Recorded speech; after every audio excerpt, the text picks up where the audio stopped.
आज का वीडियो हमारा जो सामान्य अध्ययन की हमारी श्रृंखला चल रही है, सीरीज चल रही है सामान्य अध्ययन के प्रश्नों की, जिसमें हम सभी तरह के प्रश्नों को सम्मिलित कर रहे हैं। बहुत इंपॉर्टेंट है आपके यूके एसएससी, ट्रिपल एससी या अन्य जो भी परीक्षाएं, क्योंकि सामान्य अध्ययन तो सभी जगह एक जैसा ही होता है, तो उसको लेकर के जो महत्वपूर्ण प्रश्न है उनकी ये सीरीज है। इसका पीडीएफ आप हमारे जो टेलीग्राम चैनल है वहां से प्राप्त कर लें। टेलीग्राम चैनल बहुत सारे लोग फिर लिंक मांगते हैं, मैं लिख के बता देता हूँ।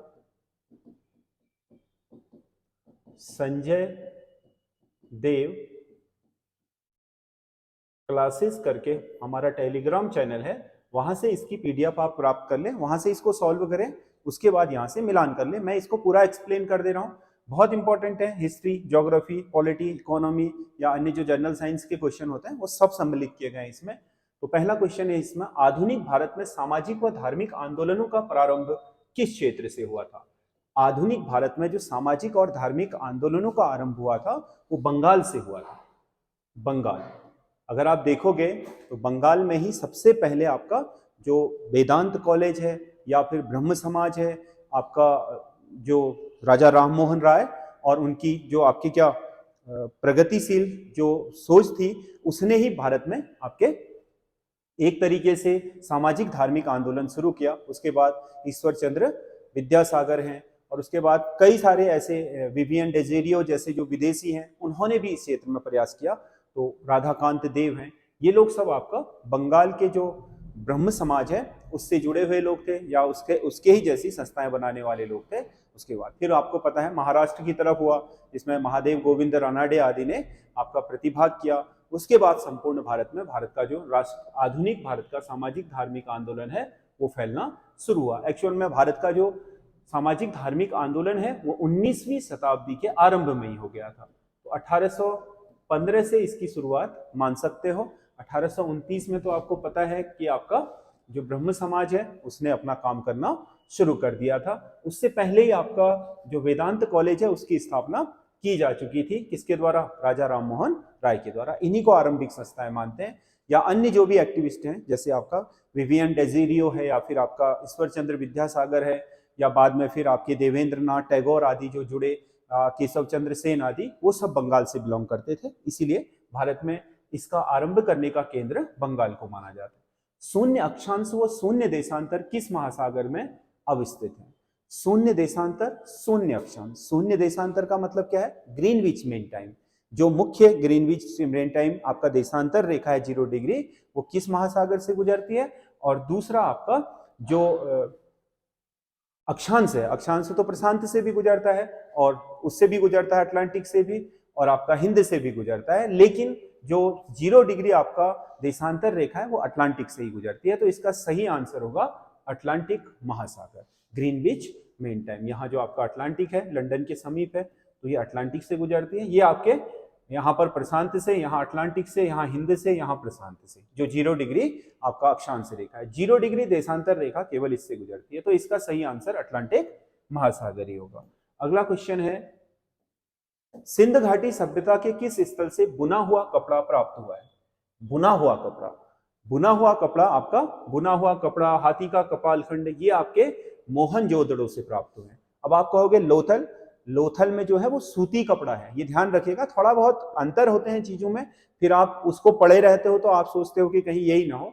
लोथल से भी हुआ है, वहां सूती बस कपड़ा प्राप्त हुआ है। बुना हुआ कपड़ा जो बात करी हुई है वो आपका मोहनजोदड़ो से। गौतम बुद्ध ने सर्वाधिक उपदेश किस स्थान पर दिए थे? महात्मा बुद्ध ने अपने जीवन काल में जितने भी उपदेश दिए उसमें से अधिकतर उपदेश दिए थे उन्होंने श्रावस्ती में। अपना पहला तो सारनाथ में दिया, लेकिन सबसे ज्यादा श्रावस्ती में दिया। इसकी वजह थी क्योंकि महात्मा बुद्ध 12 महीनों में से 8 महीने पूरे भारत के अलग अलग क्षेत्रों में भ्रमण कर रहे होते हैं। तो उस समय क्या होता है कि वो अलग अलग क्षेत्रों में देते हैं उपदेश, लेकिन जो बरसात के 4 महीने, जिस समय उत्तर के विशाल मैदान में बाढ़ का प्रकोप होता था, तो 4 के 4 महीने वो श्रावस्ती में ही उपयोग देते थे। तो हर साल का 8 महीना तो पूरे शेष भारत को मिलता था, जबकि पर्टिकुलर 4 महीना आपका श्रावस्ती को मिल जाता था। इस वजह से महात्मा बुद्ध के सर्वाधिक जो आपके उपदेश हैं वो उनके द्वारा श्रावस्ती में दिए गए हैं। निम्नलिखित में से किस राजवंश की राजधानी मान्यखेत थी? मान्यखेत, किस राजवंश की राजधानी मान्यखेत थी? तो इसमें पहला ऑप्शन है पल्लवों की, दूसरा चालुक्यों की, तीसरा कलचुरियों की, डी राष्ट्रकूटों की। मान्यखेत, त्रिपक्षीय संघर्ष में भाग लेने वाले जो सबसे शक्तिशाली माने गए, त्रिपक्षीय संघर्ष, गुर्जर प्रतिहार, दक्षिण से राष्ट्रकूट और पूरब से आपका पाल वंश, पश्चिम से आपका गुर्जर प्रतिहार थे गुजरात की ओर से, और बंगाल से आपका ये पाल राजवंश से, और जो आपका दक्षिण भारत है महाराष्ट्र के नीचे, वहां से आपका आए थे राष्ट्रकूट। राष्ट्रकूट एक सबसे शक्तिशाली शासक थे, जिनमें आपको पता है कि जिन्होंने आपके एलोरा के मंदिरों का निर्माण भी कराया, तो राष्ट्रकूटों की ही राजधानी थी मान्यखेत। राष्ट्रकूट राज्य की राजधानी। कृष्णदेव राय द्वारा निर्मित हजारा मंदिर किस देवता को समर्पित है? कृष्णदेव राय, जो विजयनगर साम्राज्य में आपका एक महान आपके शासक हुए, जिनकी गिनती केवल दक्षिण के नहीं भारत के महानतम शासकों में की जाती है। कृष्णदेव राय अपनी कला, संस्कृति, इन सारे क्षेत्रों के लिए भी प्रसिद्ध थे। उनके आपके अष्टदिग्गज हैं, जो उनके महान कवियों की एक सभा थी, महान विद्वानों की तेलुगु के। उसके अलावा उनके जो स्थापत्य के कार्य हैं, खुद उन्होंने कई सारे ग्रंथों की रचना करी है। तो स्थापत्य में जो हजारा मंदिर है उनके द्वारा बनाया गया, वो आपको राम को समर्पित है। अगला क्वेश्चन है, जहांगीर किसके लिए प्रसिद्ध था? जहांगीर किसके लिए प्रसिद्ध था? सबसे अधिक किसके लिए प्रसिद्ध था? तो जहांगीर आपको पता है किसके लिए प्रसिद्ध था सबसे अधिक? न्याय के लिए। वो निश्चित तौर पर एक कला का पारखी भी था और चित्रकला के क्षेत्र में उसे महारत थी। वो कहता था कि अगर किसी कलाकार की कृति का आप मुझे एक हिस्सा, यहां तक कि उसकी आंखें दिखा दोगे तो मैं बता दूंगा कि ये किसने बनाया है। मतलब इसमें कोई संदेह नहीं है। और उसके काल में मुगल चित्रकला का चरमोत्कर्ष भी हुआ, लेकिन उसका सबसे अधिक जो आपका क्षेत्र था वो था न्याय। बहुत न्यायप्रिय राजा था। कहा जाता है कि जो आपका आगरा का शाहबुर्ज है, वहां से उसने यमुना तट पर एक पत्थर पर एक जंजीर लटकवाई और उस जंजीर पर बंधवा करके घंटियां बंधवा दी। उस जंजीर पर अगर किसी व्यक्ति को रात के 12 बजे भी न्याय चाहिए होता था तो वो जंजीर को हिला दे, वो न्याय की घंटी बज जाती थी और राजा खुद ही अपने जो अपना झरोखा होता था उसमें आ जाता था और वहीं से व्यक्ति को न्याय सुना देता था। ये जहांगीर के लिए कहा जाता है, तो उसका न्याय होगा। लॉर्ड डलहौजी की हड़प नीति डॉक्ट्रिन ऑफ लैप्स का शिकार बना, का पहला शिकार बना था। Doctrine of lapse, doctrine of lapse, अंग्रेजों ने भारत के कुछ रियासत या राज्यों का विलय आपके इस आधार पर कर दिया कि वो राज्य या तो कार्य करने में सक्षम नहीं है, या उनका उत्तराधिकार का विवाद चल रहा है, या उनका कोई उत्तराधिकारी नहीं है, किसी पर कुशासन का आरोप लगाया। तो इस तरीके से लॉर्ड डलहौजी ने 1848 में साम्राज्य की बागडोर संभालते ही आपके राज्यों का विलय जबरदस्ती ब्रिटिश साम्राज्य में करना शुरू कर दिया था। इसी को डॉक्ट्रिन ऑफ लैप्स कहा जाता है। जैसे अवध है, उस पर कुशासन का आरोप लगाया था। और जैसे झांसी है, झांसी की रानी का कोई बेटा नहीं था, तो उसमें उत्तराधिकार का नियम लागू कर दिया कि हाँ, गोद ली हुई संतान को हम राज्य नहीं देंगे बल्कि अंग्रेज संभालेंगे। उस तरीके से उसने आपके विभिन्न राज्यों को अपने राज्य में मिला दिया था। तो उसका पहला शिकार बना था सतारा। सतारा महाराष्ट्र की एक रियासत थी, उस पर इसने आपके विभिन्न तरह के आरोप मढ़ करके उसे पहली आपका इस नीति के तहत शिकार बनाया था। पत्रकारिता के लिए जेल जाने वाले पहले भारतीय कौन थे? पत्रकारिता के लिए जेल जाने वाले पहले भारतीय, बहुत सारे लोग सोचते हैं कि तिलक थे। तिलक गए थे पत्रकारिता के लिए, लेकिन पहले नहीं थे, ये ध्यान रखिएगा। तिलक पहले नहीं थे। केसरी और मराठा में जो उन्होंने लेख लिखे थे, उसी के कारण चापेकर बंधुओं ने आपके जो प्लेग कमिश्नर है पुणे के, उनकी हत्या करी थी। और उसी के कारण 1908 में इन पर मुकदमा चला था, तिलक पर षड्यंत्र रचने के लिए या उकसाने के लिए। वो केसरी और मराठा में छपे हुए लेखों के कारण ही हुआ था। लेकिन सबसे पहले जो भारत में पत्रकारिता के लिए जेल गए थे, वो आपके बंगाली नामक जो समाचार पत्र छपता था, उसके संपादक थे सुरेंद्रनाथ बनर्जी। भारतीय राष्ट्रीय कांग्रेस के जो आपका संस्थापक सदस्य उनमें से एक थे। और उनके द्वारा जो आपका समाचार पत्र छपता था वो था बंगाली। बंगाली में अंग्रेजों के विरुद्ध लेख लिखने के कारण इन्हें जेल जाने का मतलब सामना करना पड़ा था सबसे पहली बार। तो ये आपका सही आंसर है। Hindustan socialist Republican army HSRA का गठन किसने किया? देखो, HRA था पहले। HRA का जो गठन हुआ था, HRA के गठन के बाद 1925 में इन्होंने काकोरी कांड कर दिया HRA ने। तो उसमें सारे सदस्य गिरफ्तार हो गए थे, केवल एक व्यक्ति बचे थे, वो थे चंद्रशेखर आजाद। और सब गिरफ्तार हो गए काकोरी कांड के बाद। तो चंद्रशेखर आजाद ने दोबारा से इस संगठन को खड़ा करने के लिए योजना बनाई और उन्होंने अब इस संगठन को HRA के नाम पर, पहले होता था हिंदुस्तान रिपब्लिकन आर्मी, तो उसकी जगह पर एक और शब्द जोड़ दिया HSRA। इसमें आपका जो संस्थापक सदस्य थे वो चंद्रशेखर आजाद थे, उन्हीं की बदौलत हो पाया। बाद में इसमें सारे जुड़ गए, जैसे आपका भगत सिंह है, बटुकेश्वर दत्त है, ठीक है, और राजगुरु है, ये सब आपके इसके साथ बाद में जुड़े। सबसे पहले आपका चंद्रशेखर आजाद ने इसकी स्थापना करी थी HSRA की, फिरोज शाह कोटला मैदान में। अगला है बनारस हिंदू विश्वविद्यालय के संस्थापक कौन थे? बनारस हिंदू विश्वविद्यालय की स्थापना कब हुई थी? 1916 से 18 के बीच मानी जाती है एग्जैक्टली। तो उस समय आपका जो मदन मोहन मालवीय थे, उन्होंने बनारस हिंदू विश्वविद्यालय की स्थापना की थी। ली आयोग का संबंध किससे है? ली आयोग 1923 में बना था। एक्चुअल में इसे भारतीय सिविल सेवाओं के संबंध में, यानी कि लोक सेवाओं के संबंध में सुझाव देने थे, और इसके सुझाव के आधार पर ही 1926 में भारत में पहली बार लोक सेवा आयोग का गठन हुआ था। तो ये आपका ली आयोग जो था वो लोक सेवा आयोग के लिए था, क्योंकि 1923 में भारत में आपका सिविल सर्विसेज प्रतियोगी परीक्षा यहीं पर इलाहाबाद में आयोजित होनी शुरू हो गई थी, क्योंकि 1853 से प्रतियोगी बनी थी और उसके बाद लंदन जाना पड़ता था लगातार। भारत में शुरू होने के बाद यहाँ पर इन्हें इस आयोग को गठित किया गया कि अब आगे कैसे इसको सुचारू किया जाए, तो उसके लिए इन्होंने लोक सेवा आयोग गठित करने की सुझाव दिया था, और 1926 में पहला लोक सेवा आयोग गठित हुआ था। किसकी सिफारिशों पर? ली आयोग की सिफारिशों पर। अगला क्वेश्चन है, जनहित याचिका कहां प्रस्तुत की जा सकती है? जनहित याचिका, लोकहितवाद जिसे बोलते हैं, PN भगवती को जिसका जनक माना जाता है।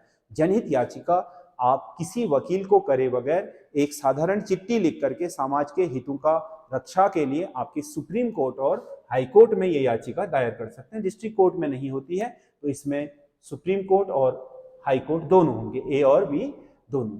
संसद की प्राक्कलन समिति में लोकसभा के सदस्यों की संख्या होती है। संसद की प्राक्कलन समिति में कुल 30 सदस्य होते हैं। प्राक्कलन समिति में कुल 30 सदस्य होते हैं, और सबसे बड़ी बात यह है कि 30 के 30 लोकसभा से होते हैं, इसमें राज्यसभा का प्रतिनिधित्व नहीं होता है। अगला क्वेश्चन है, भारत के किस प्रधानमंत्री के विरुद्ध संसद में पहला अविश्वास प्रस्ताव लाया गया था? अविश्वास प्रस्ताव लाया गया था। भारत में जो सबसे पहला अविश्वास प्रस्ताव आया था वो देश के पहले प्रधानमंत्री जवाहरलाल नेहरू के विरुद्ध लाया गया था। JB कृपलानी लाए थे 1963 में। तो ये आपका जवाहरलाल नेहरू है, और पास हुआ था चौधरी चरण सिंह के विरुद्ध। होना था, हो ही जाना था, लेकिन चौधरी चरण सिंह ने उससे पहले इस्तीफा दे दिया, तो वो जरूरत ही नहीं पड़ी उसको टेस्ट करने की। फ्लोर टेस्ट बोलते हैं जिसे, या अविश्वास प्रस्ताव के विरुद्ध जो आपका विश्वास प्रस्ताव सरकार को हासिल करना पड़ता है विश्वास में, उसकी जरूरत नहीं पड़ी, उससे पहले ही इन्होंने आपके इस्तीफा दे दिया था। JL नेहरू के विरुद्ध लाया पहली बार गया था, लेकिन ये प्रूफ नहीं हुआ था। अविश्वास प्रस्ताव का मतलब भारत में कुल सदस्य, संसद के लोकसभा में कुल सदस्य संख्या के आधे से एक अधिक से सरकार बनती है। यदि विपक्ष को ये लगता है कि इनके पास आधे से एक अधिक नहीं है, कम है, दूसरे लोग इन्हें छोड़ना चाहते हैं, तो हो सकता है कि उसमें आपका छोड़ भी दें, तो वहां ऐसी स्थिति में अविश्वास प्रस्ताव, क्योंकि आधे से एक अधिक होना जरूरी है। जैसे अभी 543 सदस्य हैं, तो यहाँ पर 272 सदस्यों का साथ होना कम से कम जरूरी है। अगर इतना नहीं होगा, मान लो 271 भी रह गए ये, तब भी अविश्वास प्रस्ताव आएगा। 72 होना जरूरी है। अगला क्वेश्चन है, गोवा को पूर्ण राज्य का दर्जा किस वर्ष दिया गया था? गोवा को पूर्ण राज्य का दर्जा किस वर्ष दिया गया था? गोवा 1961 तक तो गोवा पुर्तगालियों के पास था, क्योंकि 1947 में ये आजाद नहीं हुआ, यहाँ पुर्तगाल का शासन चल रहा था, उन्होंने छोड़ा नहीं। 1961 में भारत ने सैन्य कार्रवाई करके बड़ी मुश्किल से इसे छुड़वाया। तो उस समय गोवा, दमन, द्वीप, दादर और नागर हवेली को केंद्र शासित प्रदेश बनाया गया था। तो ये 1987 तक केंद्र शासित प्रदेश ही था। 1987 में इसे पूर्ण राज्य का दर्जा देकर के आपका एक राज्य बना दिया गया। अगला क्वेश्चन है, संविधान के किस अनुच्छेद में निवारक निरोध का वर्णन है? निवारक निरोध का वर्णन किया गया है। निवारक निरोध का वर्णन है 22 में। निवारक निरोध का मतलब होता है किसी घटना को घटित होने से पहले ही उसे रोक देना, यानी कि इसमें किसी व्यक्ति के अधिकार भी हैं कि आपके मानव के अधिकार जो उसकी क्या है, जो प्राइवेसी है वो कहाँ तक है, और अगर उस प्राइवेसी को ब्रेक करना है तो मतलब उसे तोड़ना है तो वो शासन के नियमों के द्वारा ही, जैसे आपका फोन टेप कराना है तो कोई भी सरकार आपका फोन टेप नहीं करा सकती है। अगर आप कहीं पर संदिग्ध है, कोई चीज आपके विरुद्ध है, तो सरकार की अनुमति के बाद पुलिस आपका टेप जो फोन है उसे टेप करा सकती है। तो वो आपका निवारक निरोध कहलाता है। यानी कि यहाँ पर अधिकार सुरक्षित होने की बात भी है, व्यक्ति के व्यक्तिगत अधिकार, और उसमें किस तरीके से सरकार उनको रोक सकती है या उस अधिकार को आपके उस अधिकार पर रोक लगा सकती है, वो भी वर्णन है। उसे निवारक निरोध कहा जाता है। अनुच्छेद 22 में किस संविधान संशोधन द्वारा भारत के राष्ट्रपति उपराष्ट्रपति के चुनाव को न्यायालय में चुनौती नहीं दी जा सकती? भारत के राष्ट्रपति और उपराष्ट्रपति के चुनाव को न्यायालय में चुनौती नहीं दी जा सकती। ये पास किया गया था 39वें संविधान संशोधन द्वारा। अगला क्वेश्चन है, वन्य जीव जंतुओं और पक्षियों का संरक्षण किस सूची का विषय है? भारत में 3 सूचियां हैं।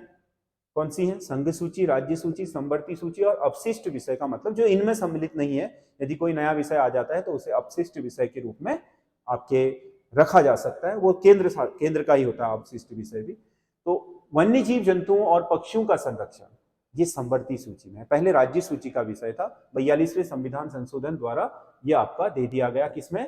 संवर्ती, यानी कि केंद्र भी बनाएगा, राज्य भी बनाएगा। राष्ट्रपति की आपातकालीन उद्घोषणा के बाद भी कौन कौन से अनुच्छेद के मौलिक अधिकार निलंबित नहीं होते? वैसे जब आपका राष्ट्रपति की आपातकाल की उद्घोषणा जिस क्षेत्र पर लागू हो जाती है तो वहां पर व्यक्तियों के अधिकतर मौलिक अधिकार समाप्त हो जाते हैं, कुछ समय के लिए निलंबित हो जाते हैं। जैसे समानता का अधिकार है, आपका स्वतंत्रता का अधिकार है। स्वतंत्रता के अधिकार में 19 के जो हैं विशेषकर, उसके अलावा धार्मिक स्वतंत्रता है, संस्कृति है, तो ये सब उस समय निलंबित हो जाते हैं। तो जो इनमें से नहीं होते हैं वो आपका 20 और 21 है।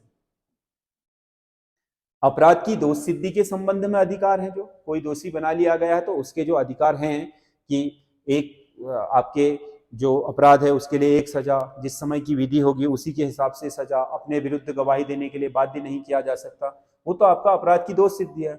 और 21 आपको पता है क्या है? जीवन जीने का अधिकार। ये थोड़ी छीना जाएगा, ये किसी भी हालत में नहीं छीना जाएगा। तो इसका सही आंसर ये है। ये आपातकाल लगे, कुछ भी लगे, ये नहीं छीना जा सकता।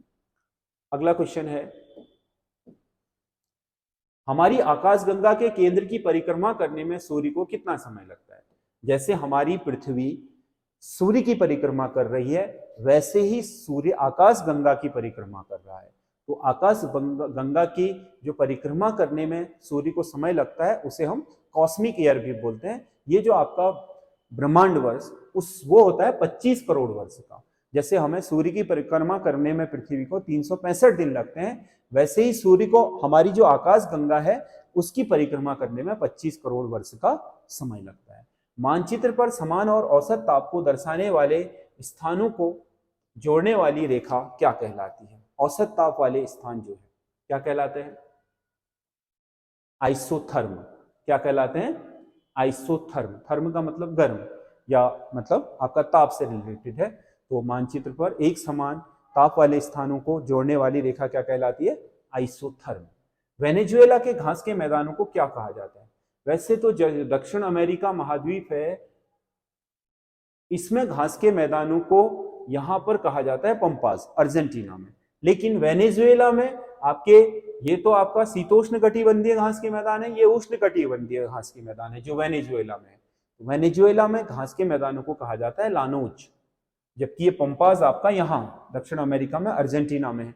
प्रेरीज आपके जो उत्तर अमेरिका, यूएसए और कनाडा है उनमें प्रेरीज कहा जाता है। बाकी डाउन से तो आपको पता है ऑस्ट्रेलिया में कहा जाता है। तो लानोच कहा जाता है वेनेजुएला में। बड़े नहीं है लेकिन घास के मैदान है यहाँ पर भी, उन्हीं को आपके लानोच कहते हैं। अगला क्वेश्चन है, पेट्रोलियम पदार्थ निम्नलिखित में से कहाँ पाए जाते हैं? पेट्रोलियम पदार्थ कहाँ पाए जाते हैं? ज्वालामुखी चट्टानों में नहीं। ज्वालामुखी चट्टानों में लावा या लावा निकलने के बाद गीजर या फिर धुआरे बनते हैं। तलछटीय चट्टान, तलछट मतलब जहां पर आपके परतदार चट्टानें हो, कहीं से लाई गई मिट्टी एक बार बिछी हो, दूसरी बार बिछी हो, अगर उसके नीचे जीवाश्म दफन हो जाते हैं उन परतों के नीचे, जैसे बाढ़ आई, मान लो यहाँ पर जंगल था बहुत सारा, बाढ़ आई और बाढ़ ने उस जंगल को ढक दिया पूरी तरीके से मिट्टी से, उसके ऊपर मिट्टी दफन, और परत दर परत वो चढ़ती रही तलछट, तो एक समय बाद ऐसा होगा कि वो नीचे दबे हुए जीवाश्म हाइड्रोकार्बन में बदल जाएंगे, और वही हाइड्रोकार्बन क्या होता है, आपका तेल, या फिर आपका क्या बोलते हैं इसको, पेट्रोलियम पदार्थ, हाइड्रोकार्बन को। तो हाइड्रोकार्बन तलछटिया चट्टान, जिसे हम क्या कह सकते हैं, परतदार या अवसाद, अवसादी चट्टानें बोलते हैं, उनमें पाई जाती है। हिंद महासागर के तट पर स्थित देशों में सर्वाधिक लंबी तटरेखा किसकी है? श्रीलंका, पाकिस्तान, म्यांमार, भारत। श्रीलंका बहुत छोटा सा है भारत के सामने, म्यांमार की सीमा रेखा ऐसे लगती है हिंद महासागर में, पाकिस्तान की भी छोटी है, भारत की बहुत लंबी तटरेखा है। भारत की तटरेखा इनमें से सबसे लंबी है, हिंद महासागर में लगने वाली देशों में सबसे लंबी तटरेखा भारत की ही है। और एक ऐसा देश है भारत जिसके नाम से किसी महासागर का नामकरण हुआ है। निम्नलिखित में से किस पर्वत श्रृंखला की सबसे ऊंची चोटी धूपगढ़ है? इनमें से किसकी धूपगढ़ है? विंध्याचल की नहीं है, अरावली की नहीं है, नीलगिरी की नहीं है, सतपुड़ा की है। किसकी है धूपगढ़? सतपुड़ा। सतपुड़ा रेंज में सबसे ऊंची जो चोटी है वो आपका धूपगढ़ कहलाती है। अगला, गंगा नदी का डेल्टा किस प्रकार का डेल्टा है? गंगा नदी और ब्रह्मपुत्र नदी जो डेल्टा बना रहे हैं वो आपके प्रगतिशील डेल्टा कहलाता है, क्योंकि इसमें लगातार निर्माण की प्रक्रिया चल रही है। वो आपके बन रहे हैं, फिर और बन रहे हैं, फिर और बन रहे हैं, तो वो बदलते रहते हैं। पंजाकार डेल्टा आपका, इस तरीके के डेल्टा जो बन जाते हैं उन्हें पंजाकार। चापाकार डेल्टा इस तरीके से होते हैं त्रिभुजाकार के। ज्वार नदबुक ऐसे डेल्टा जो जैसे आपका नर्मदा नदी, ताप्ती नदी बनाती है, बनते रहते हैं, बिगड़ते रहते हैं। तो प्रगतिशील डेल्टा इन सब में सबसे अच्छा वो है प्रगतिशील डेल्टा। वैसे अगर आप देखोगे तो वो चापाकार डेल्टा मतलब आपका की तरह ही बनाते हैं, लेकिन अभी क्योंकि ये बनाने के क्रम में बहुत तीव्र हैं, हिमालय से लगातार कटान होकर के मिट्टी गंगा और नदी कहाँ ला रही है, समुद्र तट पे ला रही है, तो जैसे न्यूमूर वगैरह द्वीप हैं वो लगातार बन रहे हैं, तो इसीलिए इनको हम प्रगतिशील डेल्टा कहते हैं। अगला क्वेश्चन है, किस मिट्टी में जिप्सम का प्रयोग करके उसे फसल उत्पादन के योग्य बनाया जा सकता है? जिप्सम का प्रयोग, इनमें से अगर मिट्टी में अम्लीयता बढ़ गई है तो उसमें हम जिप्सम का प्रयोग करके उसे न्यूट्रल कर सकते हैं, क्योंकि जो जिप्सम होता है वो क्षार का काम करता है। कैल्शियम के आपके तत्व है ये, कैल्शियम का जिप्सम। तो कैल्शियम का तत्व होने के कारण कैल्शियम क्या होता है आपका, क्षारीय होता है, चूना क्षारीय होता है। अगर उसे अम्ल में डाल दोगे तो उसे न्यूट्रल कर देगा, तो अम्लीयता कम करने के लिए हम जिप्सम का प्रयोग कर सकते हैं। किस राज्य में स्थानांतरणशील कृषि को कुमारी कहा जाता है? भारत में जो स्थानांतरण कृषि है, मतलब जो खासकर जनजातियों द्वारा की जाती है, जंगलों में पहले आपका आग लगाई जाती है, उन्हें साफ किया जाता है काट करके, फिर वहां पर एक दो फसलें ली जाती हैं, फिर छोड़ दिया जाता है, फिर ऐसा ही काम दूसरी जगह किया जाता है। स्थान बदल बदल करके कृषि करने की इसी पद्धति को स्थानांतरणशील कृषि कहते हैं। भारत में जो इसका सबसे प्रचलित नाम है वो झूम कृषि है, लेकिन झूम एक्चुअली नॉर्थ ईस्ट का पूर्वोत्तर हिमालयी राज्य हैं जो, उनमें कहा जाता है। हिमालय का जो क्षेत्र है उन्हें उनमें खील बोलते हैं इसको, राजस्थान में बतरा बोलते हैं, छत्तीसगढ़ में दीपा बोलते हैं, आपका उड़ीसा की तरफ बेवार दरिया बोलते हैं, वैसे ही आपका केरला में बोलते हैं इनको कुमारी। मालाबार तट पर क्या बोला जाता है? कुमारी। भारत में सर्वाधिक कोयला निक्षेप किस नदी बेसिन में है? भारत का जो 70% कोयला है वो अकेले दामोदर नदी घाटी में है, इसीलिए कोयला नदी भी बोलते हैं। 70% कोयला अकेले इस नदी के बेसिन में पाया जाता है। किस पंचवर्षीय योजना का लक्ष्य निर्धनता उन्मूलन था? निर्धनता उन्मूलन का नारा दिया गया था 5वीं पंचवर्षीय योजना में। निम्नलिखित में से कौन सा एक मुद्रा का कार्य नहीं है? मूल्य मापन, मुद्रा से ही मूल्य मापन होता है। मूल्य हस्तांतरण, मतलब मूल्यों का जो लेन देन होता है किसी चीज का, वो भी आपका इसी से होता है। मूल्य संचय, मूल्यों का मतलब जो आपका एक्यूमुलेशन होता है, यानी कि उन्हें मतलब आपका मूल्य रुकना, जोड़ना, सब किसके द्वारा होता है? आपका मुद्रा के द्वारा। मूल्य स्थिरीकरण नहीं है, मूल्य स्थिरीकरण मुद्रा का काम नहीं है। मूल्य का स्थिरीकरण हमेशा बाजार की कंडीशनों पर निर्भर करता है, मुद्रा पर नहीं। अगला क्वेश्चन है, तो इसका सही आंसर ये होगा आईडीबीआई। भारत क्या है IDBI? Industrial development bank of India, Bharat का औद्योगिक विकास बैंक। किस वर्ष से स्थापित हुआ था? जो बड़ी औद्योगिक इकाइयों को वित्तीय सहायता उपलब्ध कराता है औद्योगिक विकास के लिए, वो आपका 1964 में स्थापित हुआ था आईडीबीआई बैंक। भारत में आयकर प्रारंभ करने में कौन उत्तरदायी है? भारत में आयकर लगाने का जो आपका सुझाव दिया था सबसे पहले, वो जॉन्स विल्सन ने दिया था। जॉन्स विल्सन सुपर 301 संबंधित है। विश्व व्यापार संगठन में मुक्त व्यापार में अवरोधों को खत्म करने को लेकर के आपका सुपर 301 आपका एक समझौता है, तो ये आपका इससे संबंधित है। अगला क्वेश्चन है, भारी मशीनों में स्नेहक के रूप में प्रयोग किया जाता है। स्नेहक मतलब लुब्रिकेंट। देखो लुब्रिकेंट का काम इसमें से ग्रेफाइट करता है। भारी जो मशीनरी होती है उसमें आपका लुब्रिकेंट मतलब घर्षण को आपका कम करने के लिए जो आपका चिकनाहट दी जाती है मशीनरी में, उसके लिए हम जिस पदार्थ का प्रयोग करते हैं उसे आपका लुब्रिकेंट बोलते हैं। जैसे आप इंजन ऑयल डालते हो गाड़ी में इंजन के घर्षण को कम करने के लिए, तो भारी मशीनों में ग्रेफाइट डाला जाता है। यदि लेंस द्वारा देखने पर अक्षर का आकार छोटा दिखाई दे, दर्पण द्वारा नहीं, लेंस द्वारा आर पार देखने पर, दर्पण तो आपका आपके जो छोटा दिखाई देगा तो उत्तल दर्पण होगा। कोई चीज दर्पण में अपनी अपेक्षा छोटी दिखाई दे रही है, प्रतिबिंब आपका छोटा बन रहा है तो वो उत्तल होगा। लेकिन लेंस में अगर हमें कोई चीज बड़ी की अपेक्षा छोटी दिखाई दे रही है तो वो आपका अवतल दर्पण होगा और अवतल लेंस होगा। पौधों की खेती के लिए सबसे अनुकूल पीएच है परसेंटेज ऑफ हाइड्रोजन, जो आपका क्या बताता है, अम्लीयता और आपके क्षारीयता बताता है। 7 से ऊपर को क्षारीय है, 7 न्यूट्रल है, 7 से नीचे को अम्लीय है।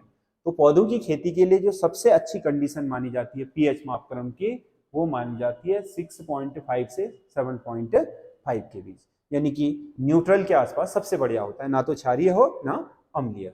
राष्ट्रीय ग्रामीण विकास संस्थान कहाँ है? ग्रामीण विकास संस्थान, देश में ग्रामीण विकास के लिए जो प्लानिंग बनाई जाती है, प्रशिक्षण दिया जाता है, वो आपका हैदराबाद में है। अगला, बिजनेस स्पीड ऑफ थॉट के लेखक कौन है? बिजनेस स्पीड ऑफ थॉट मतलब हमारे विचारों का क्या है, गति है व्यापार, तो वो आपका कहा था किसने? Bill Gates. ये पुस्तक बिल गेट्स की है। तो ये 40 प्रश्न है, अति महत्वपूर्ण है। इनको आप करने के बाद हमें कमेंट करके बताइए कि आपको ये वीडियो कैसा लगा, इसमें जो हमने प्रश्न बनाए हैं वो कैसे लगे आपको। अगर किसी को कोई शंका हो तो वो कमेंट्स करके लिख दें, हम उसका भी समाधान करेंगे, कोशिश करेंगे कि समाधान हो, और ये श्रृंखला हमारी जारी रहेगी। तो ये केवल बीपीडीओ के लिए नहीं है, बल्कि सभी तरह के पेपर जो तैयारी कर रहे हैं वनडे एग्जाम की, उन सभी के लिए ये आपके पेपर हैं। और बहुत जल्दी हम जीएस में आपके जो डेप्थ में क्लासेज हैं वो भी आपके यूट्यूब पर डालने जा रहे हैं। इसके लिए हमारी प्लानिंग चल रही है और समय मिलते ही हम इसको भी शुरू कर देंगे।